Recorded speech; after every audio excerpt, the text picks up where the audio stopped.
Notícias falsas sempre existiram na história da humanidade. Guerras foram vencidas com notícias falsas, com documentos enganando o adversário. Mas o termo como nós conhecemos hoje, fake news, ele ganhou voga em 2016 durante as eleições de Donald Trump. Ele utilizava esse argumento para se defender das acusações que todos os adversários colocavam contra ele. A partir daí, esse termo migrou para toda notícia que tem a ver com cunho duvidoso e que se coloca pela internet e mídias sociais. No Brasil, Twitter, Facebook, WhatsApp se tornaram um grande mecanismo de multiplicação de notícias de cunho duvidoso e que muitas vezes nós não nos preocupamos em olhar. Primeiramente, nunca compartilhar qualquer documento, qualquer link, qualquer texto sem antes ter lido o mesmo. A partir daí nós tiramos as nossas próprias conclusões e podemos dizer se acreditamos ou não naquele texto. Se tem dúvidas, outra dica, faça uma busca no Google ou em qualquer buscador da internet sobre aquela notícia. Dificilmente não aparecerá alguma informação a mais que possa embasar o seu desejo de compartilhar ou não aquele texto. Continue em dúvida? Pesquise a reputação do veículo de comunicação que está sendo colocado.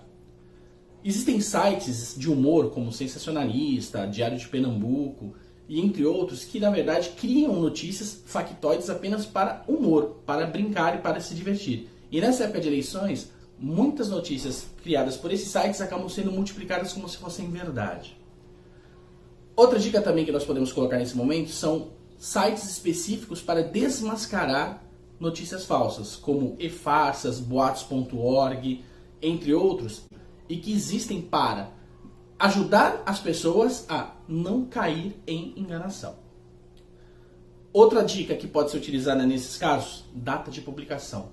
Todo link na internet, todo texto na internet obrigatoriamente tem que ter uma data de publicação. Verifique a data, pois se coloca nessa época notícias antigas como se fossem de agora. Somos nós, eleitores, que com nosso único voto podemos fazer a mudança, escolhendo pessoas de melhor qualidade.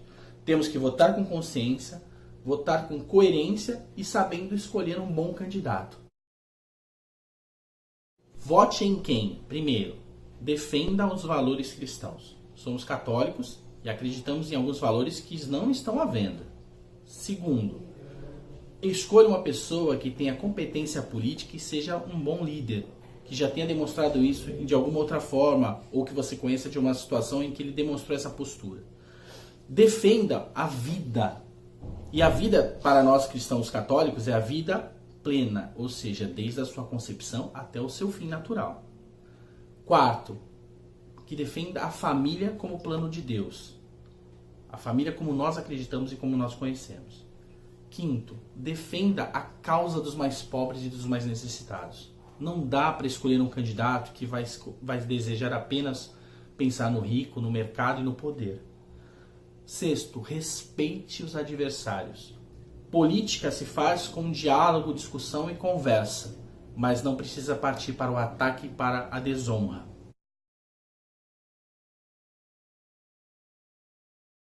Primeiro, político reconhecidamente desonesto, corrupto, que tenha condenações. Por que insistir em quem está errado e quem rouba a gente, né? Não pode. Segundo, promete fazer algo que não é da sua função. Nós vamos eleger presidente, governador, 2 senadores, deputado federal e deputado estadual. Cada um tem a sua função, cada um tem sua obrigação. E algumas vezes, para puxar o nosso voto, eles prometem coisas que não são de suas funções. Terceiro, candidato que compra voto. Esse é o pior tipo que tem. Só não é pior do que o eleitor que vende o voto.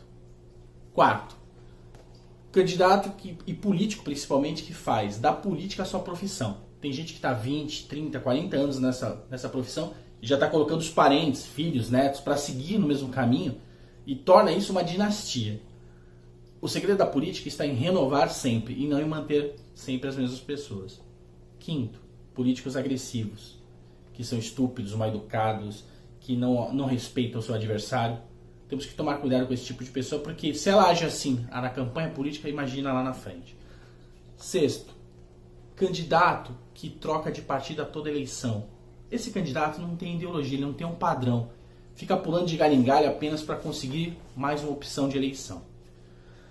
Outro problema muito comum são aqueles que não têm propostas efetivas, falam o que quiserem, ficam brincando, são palhaços, mas não tem nada de proposta realmente clara sobre o que vai fazer. Tome cuidado com esse candidato. Para terminar, nós temos que também tomar muito cuidado com aqueles que são contrários aos valores cristãos. Existe candidato por aí que prega pena de morte, prega tortura, prega coisas que nós cristãos católicos não aceitamos. Toma cuidado com isso. Reflita bem sobre o seu voto. Gostaríamos também de avisar a todos que a nossa cartilha, encomendada pela Diocese de Santos e disponibilizada nas paróquias, já está à disposição de todos que possam e tenham interesse em conversar sobre o assunto. Tudo que a gente tem falado nesses vídeos consta nessa cartilha e ela serve para nos orientar a um voto consciente e de qualidade. Procure na sua paróquia, fale com o seu padre, reúna as pessoas e crie grupos de discussão sobre fé, cidadania e política.